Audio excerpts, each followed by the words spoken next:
Jadi Pelindo ini sangat banyak melakukan program-program yang jelas-jelas mendukung gerakan hilirisasi pemerintah. Ini suatu yang tantangan ya. Tantangan yang mana tantangan ini dimulai dari PTP, non-Petikmas yang hanya 11 cabang.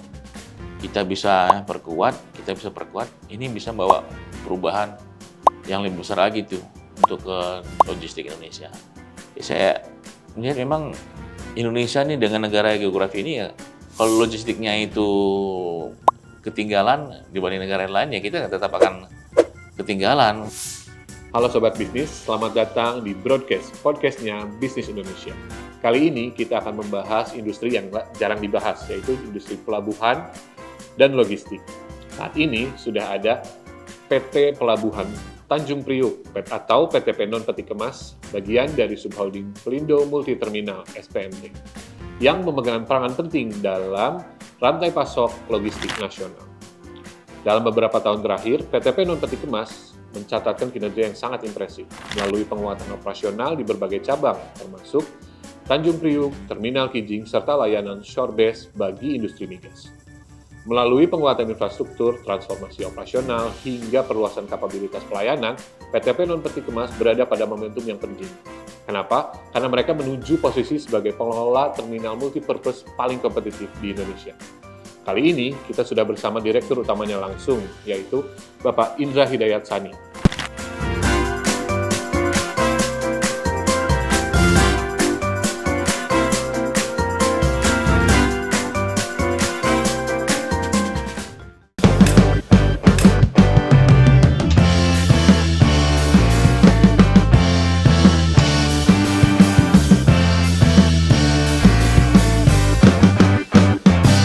Broadcast, podcastnya Bisnis Indonesia. Halo Sobat Bisnis, kembali lagi di acara Broadcast Bisnis Indonesia. Kali ini kita kedatangan tamu dari Pelabuhan Tanjung Priok Non Peti Kemas. Nah, saat ini kita sudah bersama dengan Bapak Dirutnya, Bapak Indra Hidayat Sani. PTP Non Peti Kemas adalah bagian dari subholding Pelindo Multi Terminal atau SPMP. Memegang peranan penting dalam rantai pasok logistik nasional. Nah, Pak, sebelum kita ngobrol lebih jauh nih, Pak, boleh cerita nggak sih, Pak, aktivitasnya PTP Non Peti Kemas ini seperti apa, Pak? Oke. Tadi, Mike, makasih Mas Saska. Jadi seperti yang tadi sudah dijelaskan oleh Mas Saska, jadi PTP Non Peti Kemas ini adalah anak perusahaan dari Pelindo Multi Terminal, yang merupakan salah satu subholding Pelindo pasca merger, di mana PTP Non Peti Kemas ini bergerak dalam beroperasi itu khususnya dalam menangani kegiatan bongkar muat barang-barang yang non peti kemas. Jadi kalau kita punya saudara yang khusus menangani peti kemas, kita ini adalah yang tidak masuk ke dalam peti kemas. Curah cair ya, yang dalam bentuk bulk curah kering, kemudian ada barang-barang general cargo, terus barang-barang dalam bentuk bag dan pokoknya apapun yang tidak masuk ke dalam peti kemas itu kita tangani. Oke, berarti itu kayak apa, barang-barang seperti beras mungkin ya Pak ya, atau pengiriman-pengiriman yang tidak dalam bentuk peti kemas itu semua diurusnya oleh Betul. Sebagai contoh misalnya beras itu dalam bentuk bag ya, Ya kalau tahun-tahun sebelumnya itu kita banyak import, namun alhamdulillah Indonesia sudah bisa swasembada, jadi importnya beras juga sudah nggak ada. Namun kita punya banyak kegiatan itu karena lahan-lahan padi kita, ini sawah kita di eranya Pak Presiden Prabowo ini sangat meningkat, dibutuhkan pupuk. Jadi substitusi dari throughput kami adalah berbentuk misalnya jadi adalah pupuk ya dari grupnya Pupuk Indonesia kita tangani dan biasanya dia pasti selalu bulk terminal. Dari Pusri, dari Petrokimia Gresik, ya dari pupuk lainnya juga kita tangani termasuk yang swasta. Kalau ini Pak, dari segi layanannya sendiri itu kita bisa lihat wilayahnya mencakup daerah mana saja Pak? Nah, untuk saat ini kami melayani untuk di 11 cabang ya. 11 cabang. 11 cabang ini mulai dari Teluk Bayur di Padang ya, Sumatera Barat, kemudian di Jambi, kemudian Bengkulu, Palembang, Lampung, Tanjung Pandan, Pangkal Balam, Pontianak, dan di Jawa kita punya Banten, Tanjung Priok, serta Cirebon, begitu. Itu lengkap ya Pak ya, Pak, mencakup seluruh Indonesia ya Pak ya, wilayahnya. Ya, nantinya sebenarnya kita Pelindo Multi Terminal itu semuanya Sabang sampai Merauke ya. Yang non peti kemas ditangani oleh subholding kami Pelindo Multi Terminal. Namun kami anak perusahaan itu nangani yang ada di 11 cabang ini. Jadi di 11 cabang ini tidak ada Pelindo Multi Terminalnya adalah kami gitu. Sebagai perwakilan Pelindo Multi Terminal. Nah, kalau ini Pak, saya sempat lihat data-datanya ini, kelihatannya kinerjanya PTP non peti kemas ini juga lumayan signifikan pertumbuhannya Pak. Ya. Boleh diceritain nggak sih Pak pertumbuhannya di tahun ini seperti apa? Ya, jadi ya kita memang harus banyak bersyukur setelah tahun lalu kita sudah selesai melakukan pemilu ya, khususnya Pilpres dan berjalan dengan lancar, sehingga pembangunan bisa langsung bergerak cepat lagi. Jadi semakin meningkatnya gerak pembangunan ini, baik jadi muatan-muatan ini baik yang beredar di dalam Indonesia ataupun ekspor impor itu juga meningkat gitu. Jadi meningkat. Nah, tentunya tidak serta-merta bahwa throughput yang naik ini itu harus kita layani dengan seperti biasa tahun lalu ya, ketika throughput tidak setinggi sekarang. Jadi kami melayani dengan transformasi, reformasi terhadap sistem operasional kita. Ya, misalnya penambahan peralatan, dukungan peralatan yang memadai, kemudian sistem digital yang kami punya pun kami tingkatkan. Dan tentunya adalah hubungan yang baik juga antara kami dengan para customer dan stakeholder. Itu. Pak, kalau tadi kan Bapak sempat menyebutkan soal inovasi teknologi yang dilakukan oleh PT non peti kemas ini. Nah, boleh dielaborasi nggak? Coba diceritakan apa aja sih inovasi yang dilakukan di. Ya. Jadi kalau di kami tahun lalu itu kita sudah meluncurkan namanya PETOSM. Ya, PTOSM. Jadi Pelindo. PTOSM. Iya. Jadi Pelindo Terminal Operating System gitu ya. Multipurpose gitu. Jadi khusus yang multipurpose. Kalau di peti kemas ada Petos PK namanya. Jadi Pelindo Terminal Operating System peti kemas. Nah, karena kita multipurpose, makanya Petos multipurpose. Nah, dengan Petos multipurpose itu bukan cuma kita yang bisa melihat ya, tapi ada dashboard yang bisa kita berikan kepada pelanggan, kepada pemilik barang, termasuk kepada pelayaran. Nah, di satu sisi sendiri, Pelindo sendiri sudah punya yang namanya Pinisi yang khusus untuk layanan kapal. Jadi semuanya terintegrate. Dan setiap cabang itu kita punya PNC, Planning and Control, ya, di mana salah satu Planning and Control-nya Tanjung Priok kemarin tanggal 22 Desember 2025 dikunjungi oleh Pak Menko Infra, Pak Ahaye. Dan dia sangat surprise ya melihat bahwa kita bisa melakukan seluruh Indonesia malah gitu. Jadi saat kesempatan kemarin dan hari ini bisa dilihat ini tanggal 23 Desember ini ada di Instagramnya Pak Ahaye sendiri. Nah, dia berkomunikasi dengan teman-teman yang ada di Pontianak langsung. Jadi semua terkontrol itu benar secara real time.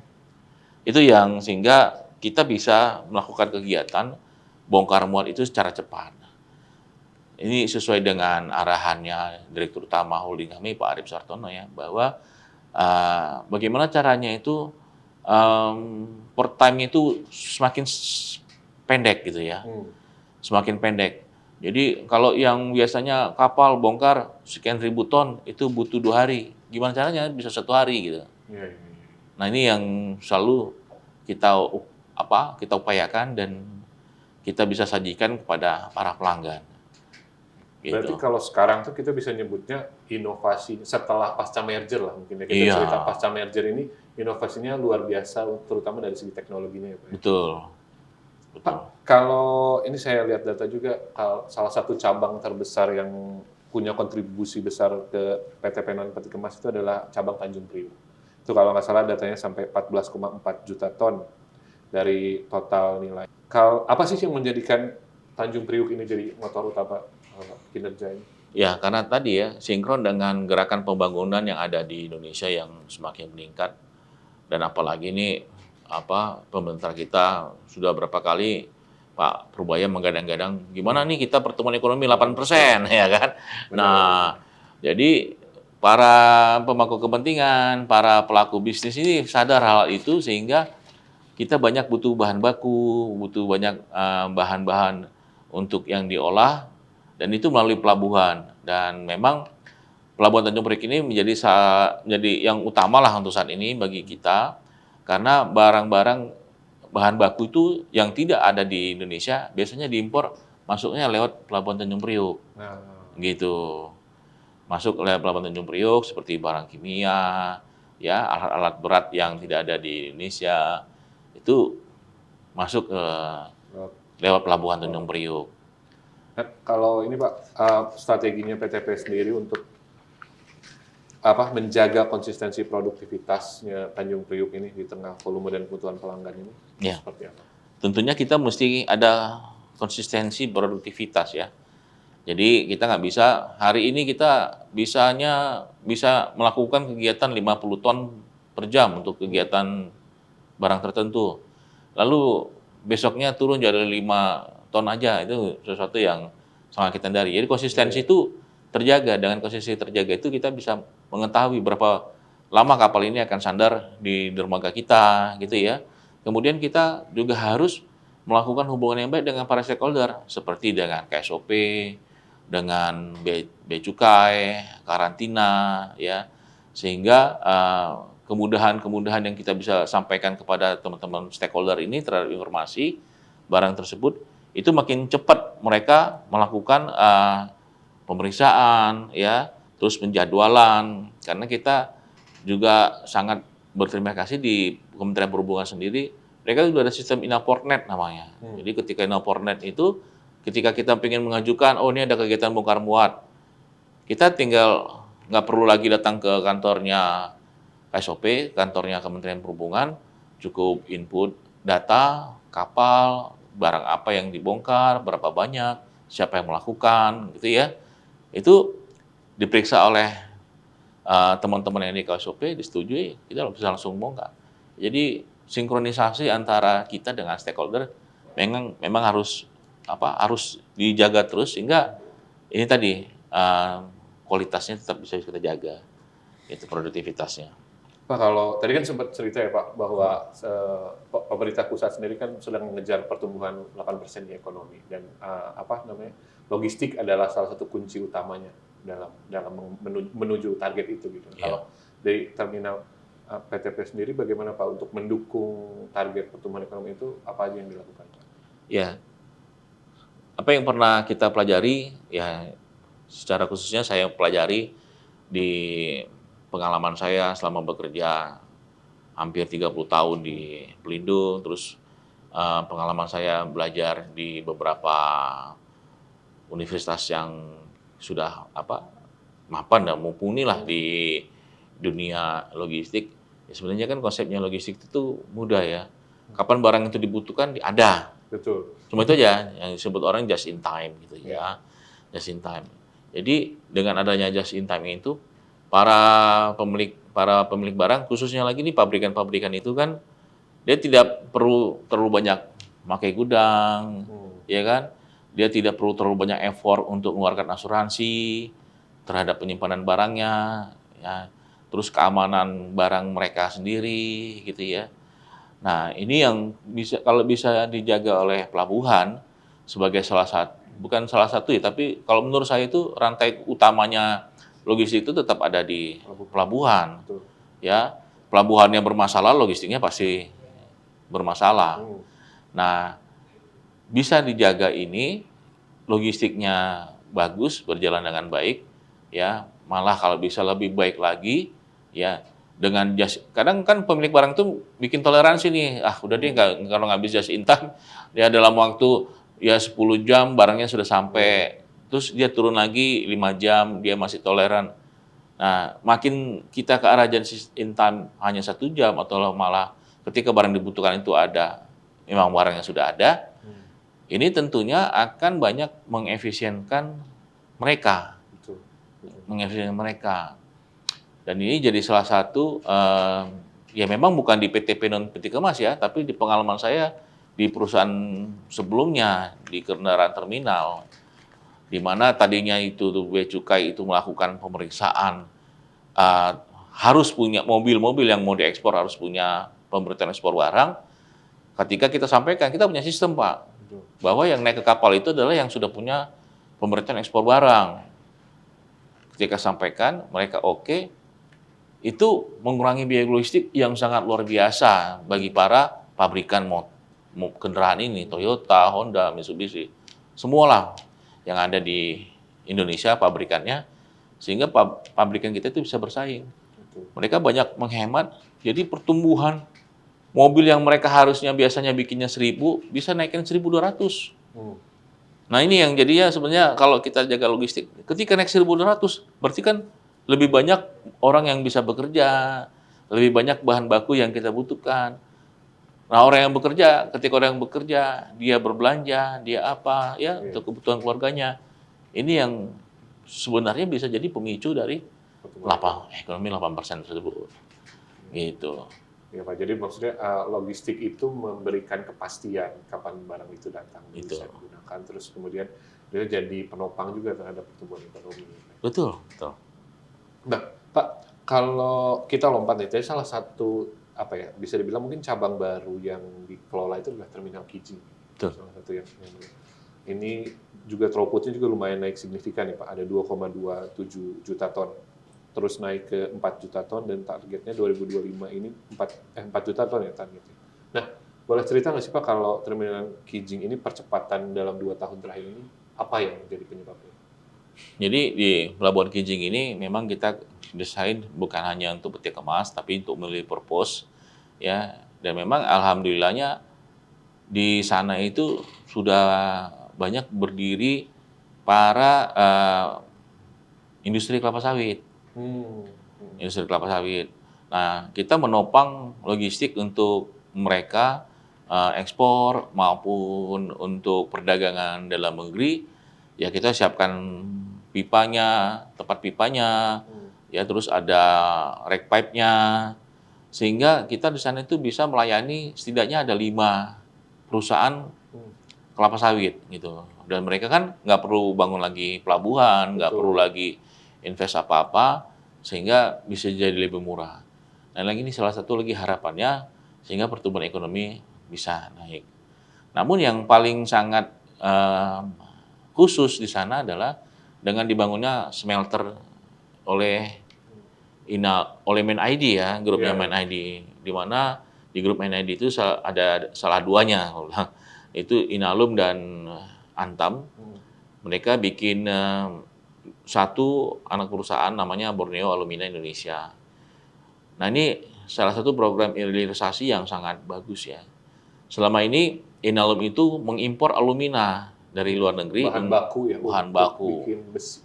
Aluminium, untuk bikin aluminium. Nah saat ini kan kita ternyata melihat ya pemerintah ini sangat baik sekali ya dalam hal melakukan terobosan, di mana di bauksit itu banyak sekali di Kalimantan Barat. Nah dari zamannya presiden sebelumnya, apalagi sekarang Pak Prabowo yang sangat agresif, nggak ada lagi yang namanya kita ekspor bahan mentah gitu. Jadi alumina itu diolah. Nah diolahnya itu di Mempawah, Kabupaten Mempawah, sangat dekat, hanya sekian kilometer, ya nggak sampai 10 kilometer ke pelabuhan kami, ke Pelabuhan Kijing. Nah bauksit ini diolah menjadi alumina. Nah alumina ini yang tadinya impor dari luar akhirnya ambil dari situ. Jadi Inalum nggak perlu lagi beli dari luar, ya cukup dari yang ada di Mempawah melalui terminal kita yang ada di Kijing. Nah, ternyata alumina kita sendiri pun, ya aluminanya PTBA ini juga diekspor. Kita sudah melakukan ekspor ke berbagai negara nih, salah satunya itu ke India gitu, dan itu rutin. Nah, sehingga ini kan juga mendatangkan devisa yang luar biasa, ya buat Indonesia. Karena di dunia ini, setahu saya, itu shortage aluminium itu adalah 35%. 35-40%. Jadi saat ini dunia butuh 100 juta, baru bisa dipenuhi 60 juta bahan baku aluminium. Padahal aluminium ini adalah sangat dibutuhkan, ya, mulai dari televisi, handphone, Betul. jam tangan yang kita pakai, itu semua pasti membutuhkan aluminium maupun turunannya. Bahan logam yang kuat tapi ringan. Ini jadi kita bisa bilang jadi menopang program hilirisasi yang Hilirisasi, benar. oleh Presiden, Pak. Pak, ini PTP non peti kemas ini juga merelokasi sejumlah peralatan ya, itu kayak HMC, Hopper dan Grab dari terminal-terminal lain itu ke memperkuat operasional Kijing. Nah, bagaimana sebenarnya sinergi antar cabang untuk mempercepat kualitas dan layanan di Kijing? Jadi Pelindo ini tadinya Pelindo 1, 2, 3, 4, pasca merger, jadi malah mempermudah gitu, ya kan? Dulu di Pelindo 1 itu misalnya ada alat yang tadinya ngelayani throughput arus barang yang sangat besar ya. Namun seiring waktu mungkin perkembangan zaman mereka relokasi pabriknya mungkin ke Jawa atau kemana, atau mungkin sudah selesai proyeknya sehingga alatnya miliknya, kalau dulu miliknya Pelindo 1 itu jadinya idle gitu ya, atau utilitasnya rendah.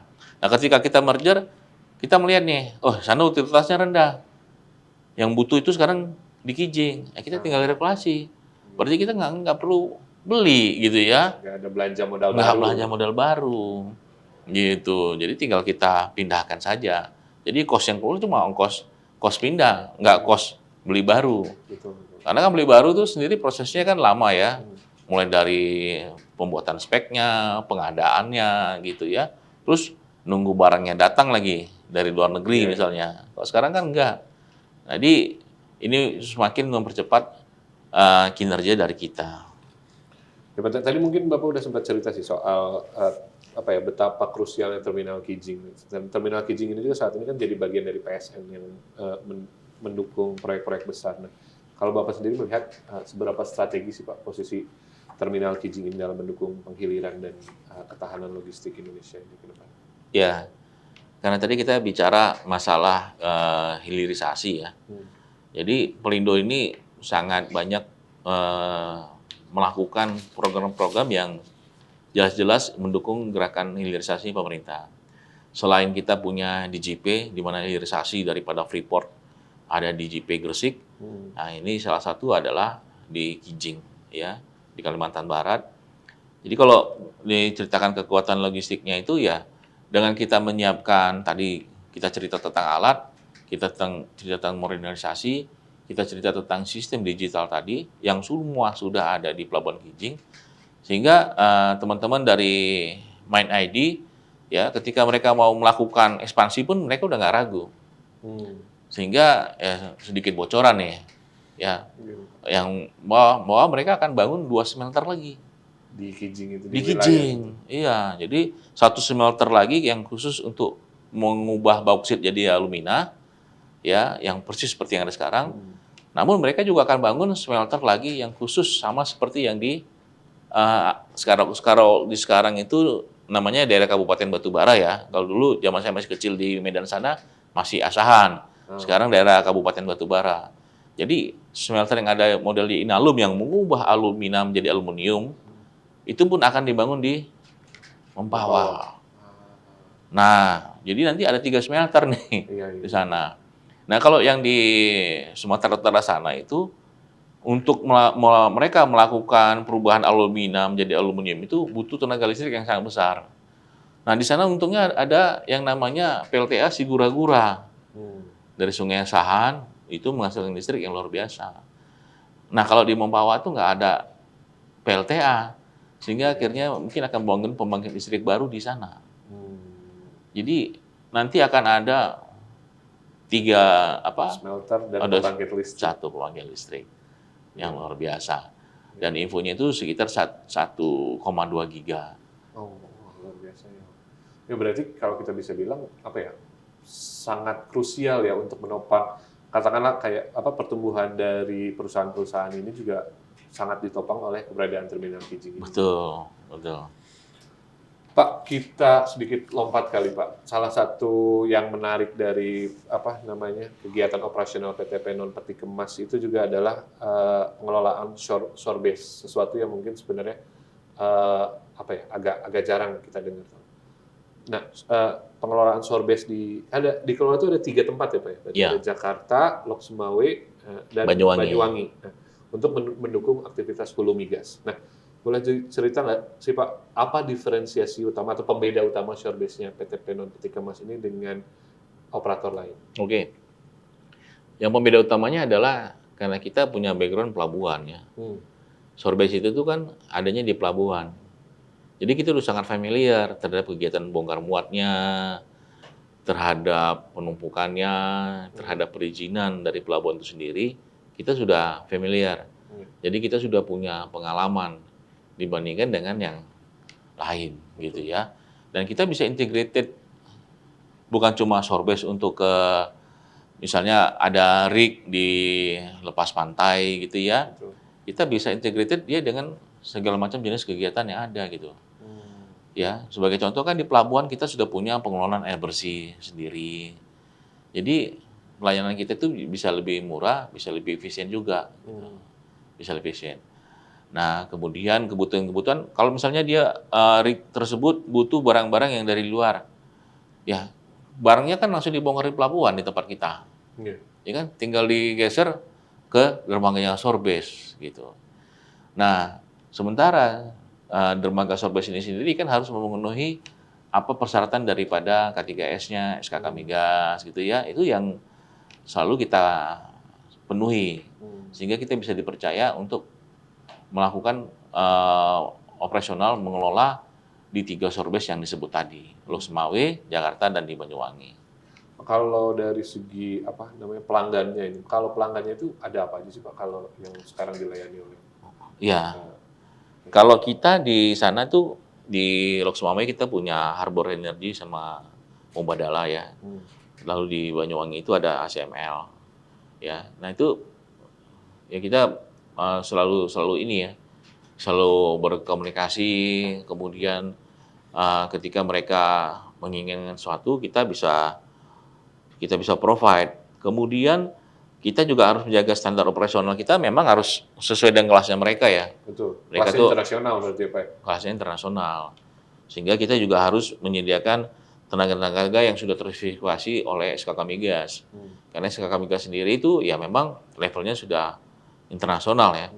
Jadi tidak ada ceritanya itu di Indonesia itu para pemain yang mengakukan eksploitasi di kita itu yang tidak skala internasional. Kami ya harus mengikuti sehingga kita harus provide kepada mereka layanan yang selalu tepat waktu dan tepat guna dan sesuai dengan permintaan mereka dengan prinsip kita service excellent kepada mereka. Gitu. Pak, kalau melihat keseluruhan portofolionya PT Penon Peti Kemas ini Pak, cabang dan layanan mana saja yang saat ini menjadi kontributor terbesar terhadap SPMT Group ini? Ya, memang paling besar sekarang ini Tanjung Priuk ya. Tapi kalau kita bikin Paretonya itu, mungkin yang akan nyusul itu adalah di Kijing tadi. Iya.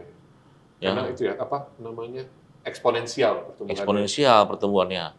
Saat ini tahun sebelumnya mungkin hanya sekitar 2,7-an ton, tahun ini 4 juta.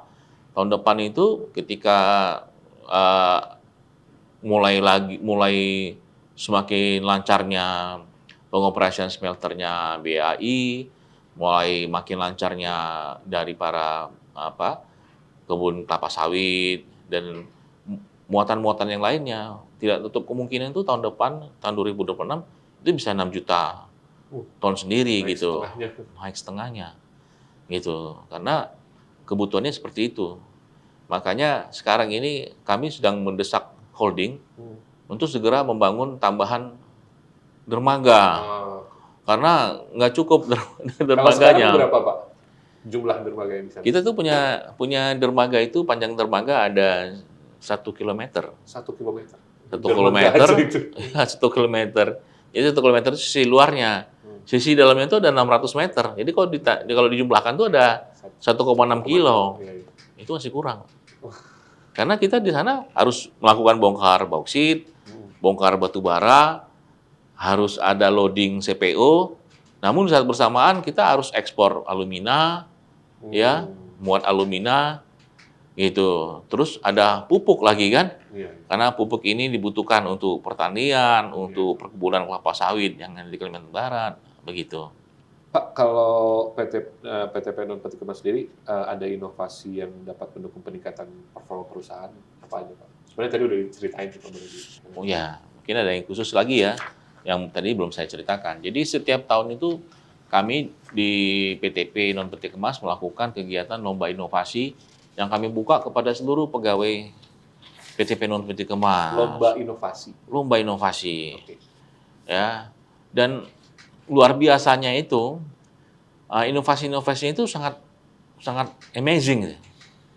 Dan saya sangat bangga kepada tim saya ya, bahwa mereka punya inovasi yang luar biasa.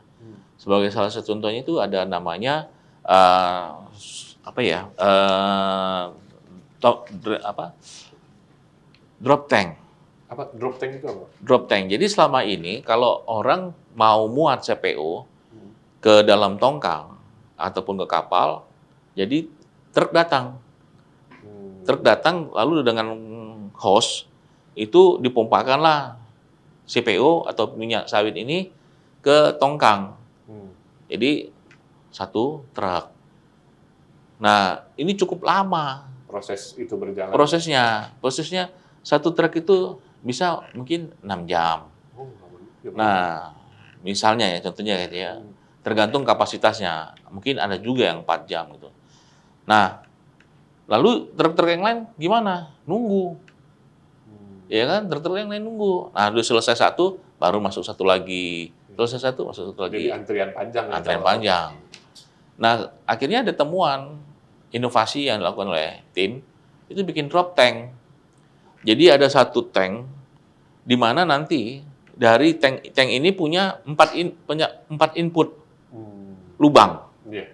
Jadi bisa 4 truk langsung memompakan sekaligus ke tangki itu, ke drop tank tadi. Ya. Nah, lalu dari drop tank sendiri kita siapkan pompa yang lebih besar untuk memompakan ke kapal. Jadi tadinya misalnya 6 jam itu satu truk saja, truk tangki, sekarang 6 jam tuh 4 kali lipat.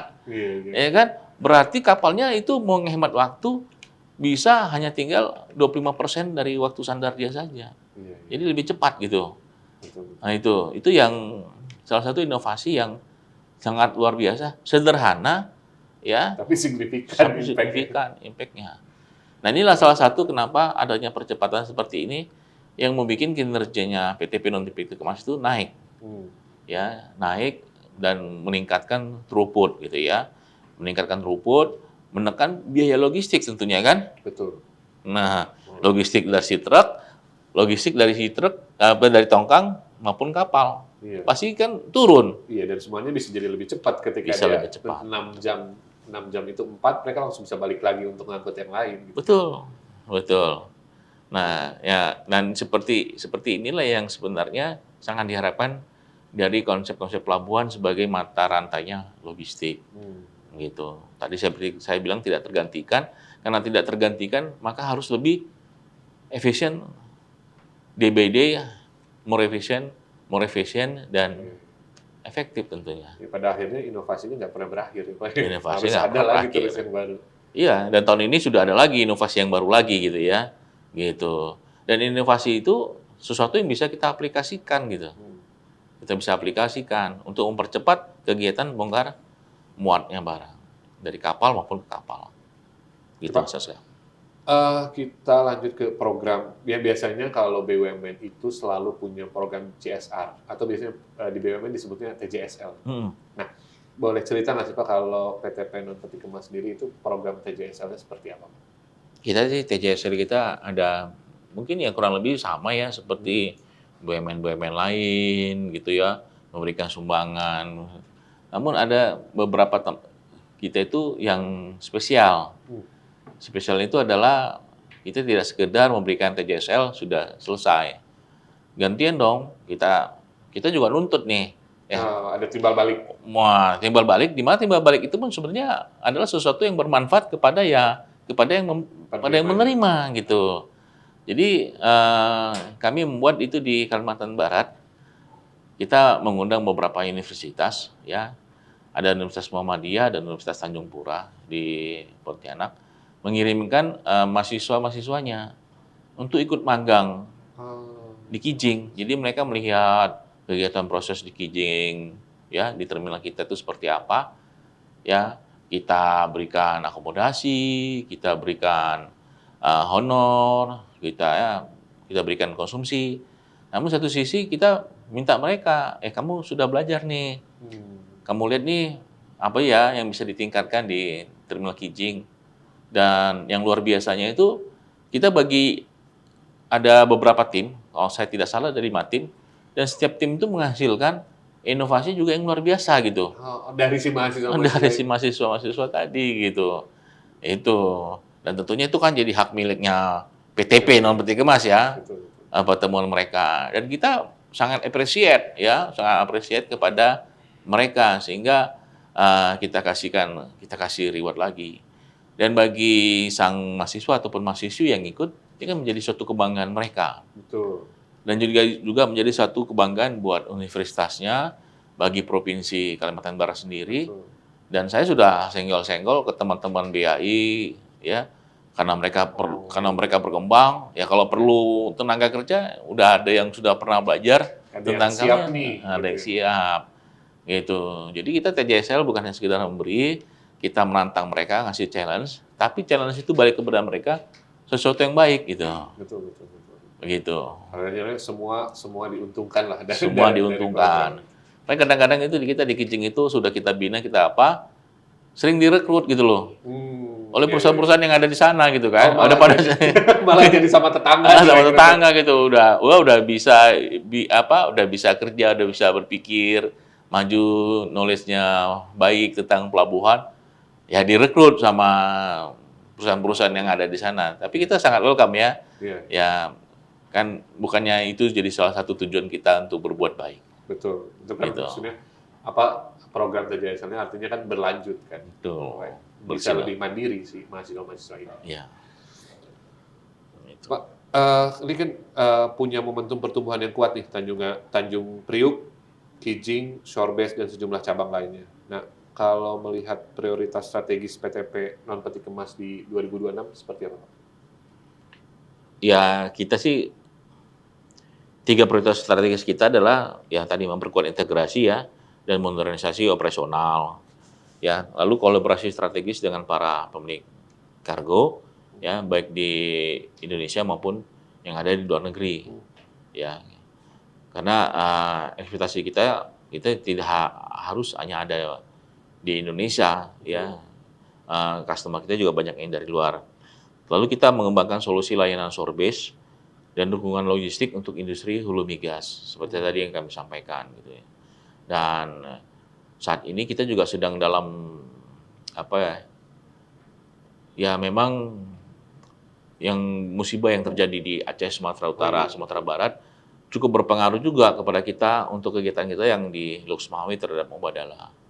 Karena di sana kan bisa dibaca nih sama Mas Saska bahwa Mubadala itu sudah menemukan ladang-ladang gas yang sudah siap untuk dieksploitasi. Nah, ketika itu mereka ya pasti butuh layanan Shorebase yang baik. Nah, ini kita lagi dalam proses menuju ke sana nih gitu. Jadi akan ada peningkatan eksploitasi daripada gas yang ada di sana. Di mana gas itu sendiri adalah memang tetap untuk kebutuhannya Indonesia gitu. Ya, Indonesia. Itu yang kami berikan. Jadi 11 tahunnya PT non Peti Kemas ini kita tuh sudah semakin maju berkembang lah.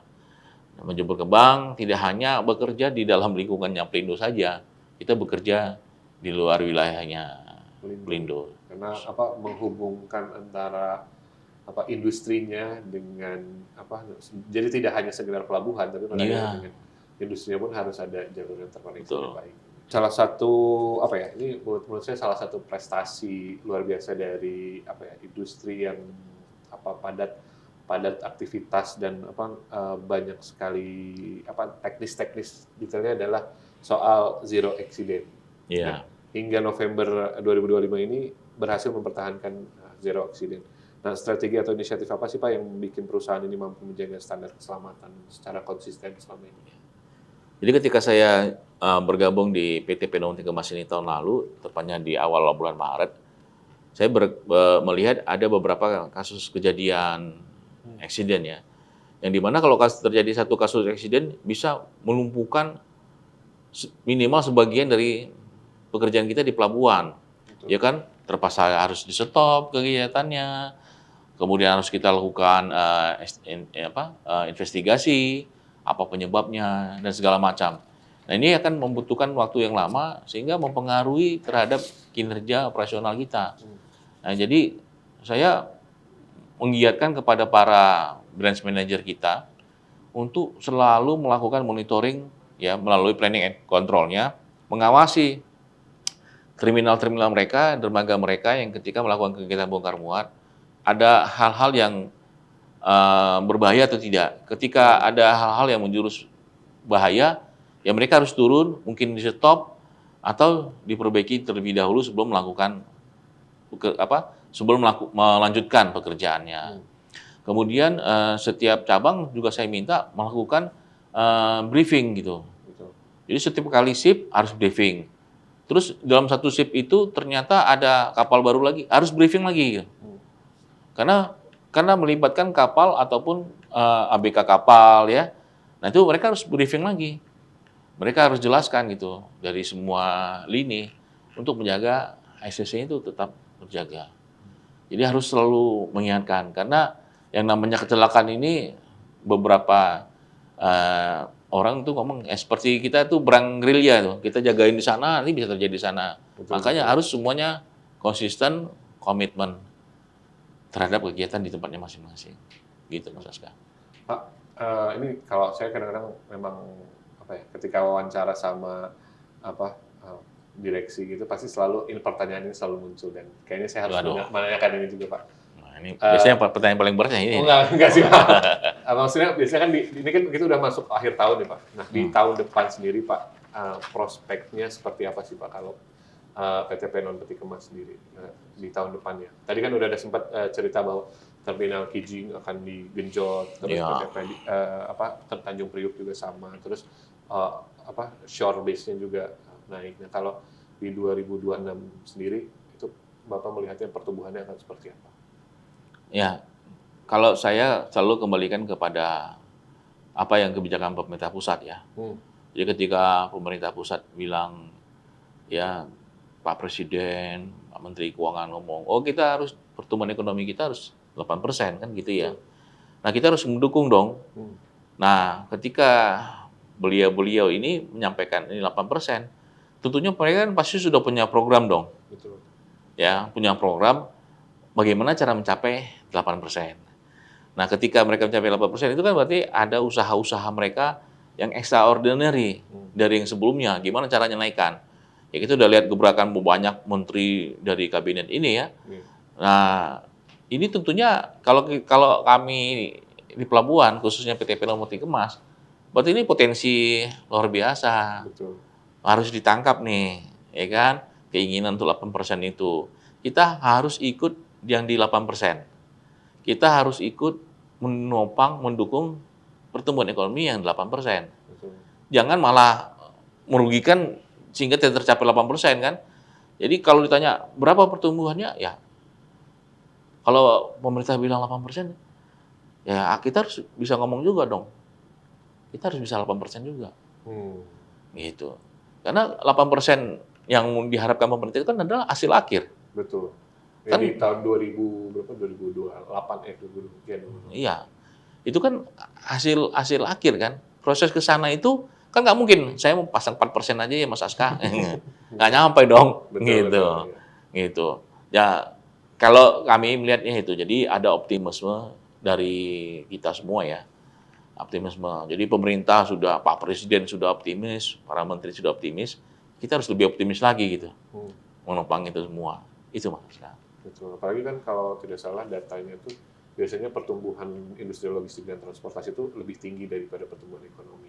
Itu Ya. juga yang bisa jadi indikatornya. Nah, itu enaknya kerja di pelabuhan tuh begitu.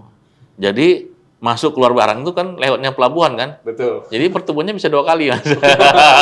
Dua Iya kan? masuk ya. Iya. Betul. Jadi bahan bakunya masuk lewat pelabuhan, nanti sesudah jadi bahan jadi lewat pelabuhan lagi Oh kan. iya benar. Gitu. Jadi dapatnya 2 kali. Dapat bonusnya. Dapat bonusnya. Begitu. Pak, mungkin terakhir kali Pak, dari Bapak sendiri mungkin ada sesuatu yang ingin disampaikan.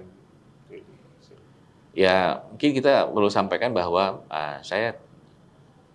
kita ini di PTP Non Peti Kemas ya, memang challenge-nya besar karena tidak seperti peti kemas yang sifatnya tuh muatannya tuh lebih seragam.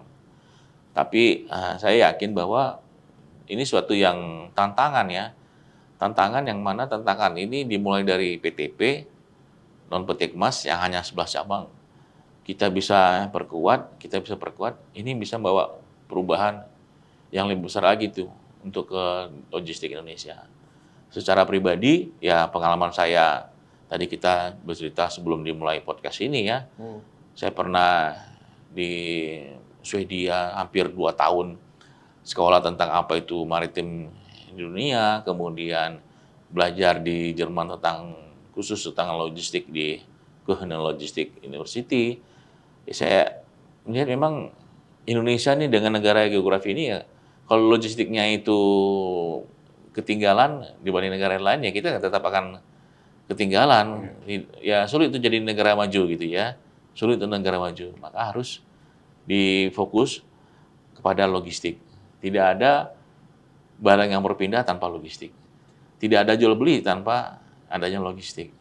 Gitu. Dan peran pelabuhan tuh sentral di situ ya. Dan peran pelabuhan itu sentral. Gitu. Walaupun kalau kita ngomong, ada nggak substitusinya pelabuhan? Ada. Ya mungkin lewat udara, tapi kan biayanya jauh lebih mahal. Iya, jauh. Ya kan? Jauh lebih mahal. Ada nggak substitusi pengiriman barang? Ada nggak? Ada katanya. Melalui apa? Sekarang itu ada yang katanya print 3 dimensi. Tapi kan jauh lebih mahal. Betul. Gitu. Ya mungkin yang bisa di-print adalah bentuknya, tidak rasanya, tidak warnanya. Juga bahannya, Tidak teksturnya juga segala bahannya, macam lebih detail. teksturnya. Sulit. Jadi tetap pelabuhan. Gitu. Oke. Siap. Siap. Terima kasih banyak Pak Indra. Terima kasih Mas Saka. Oke, itu tadi wawancara kita bersama Pak Indra Hidayat Sani, Direktur Utama PTP Non Peti Kemas. Sampai jumpa di podcast selanjutnya. Terima kasih. Terima kasih Pak. Terima kasih banyak.